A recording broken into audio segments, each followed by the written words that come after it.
Ang mabuting balita ng Panginoon ayon kay San Mateo.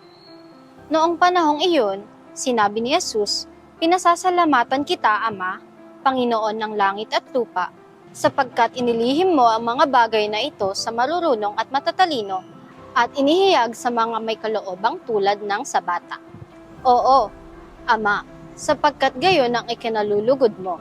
Ibinigay sa akin ng aking Ama ang lahat ng bagay. Walang nakakikilala sa anak kundi ang Ama, at walang nakakikilala sa Ama kundi ang anak, at yaong marapating paghahayagan ng anak." Ang mabuting balita ng Panginoon.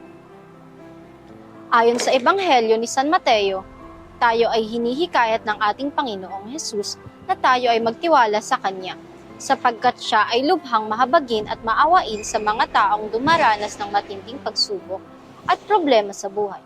Kaya't sinasabi sa atin ng Panginoong Hesus na, "Lumapit kayo sa akin, kayong lahat na nahihirapan at lubhang nabibigatan sa pasanin, at kayo'y bibigyan ko ng kapahingahan. Sa pasanin ninyo ang aking pamatok at matuto kayo sa akin, sapagkat ako'y maamo at may mababang loob. Makakatagpo kayo sa akin ng kapahingahan, sapagkat madaling dalhin ang aking pamatok at magaan ang pasaning ibibigay ko sa inyo." Manalangin po tayo.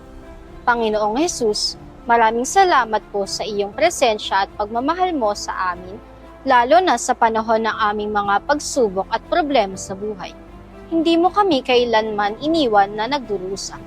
Nagtitiwala po ako sa iyong mga salita na ikaw lamang ang tanging makakatulong at makakaunawa sa aming kalagayan sa buhay, sapagkat tinutulungan mo kaming pasanin ang aming krus, sapagkat ikaw ay mahabagin at maawain sa aming mga makasalanan. Amen.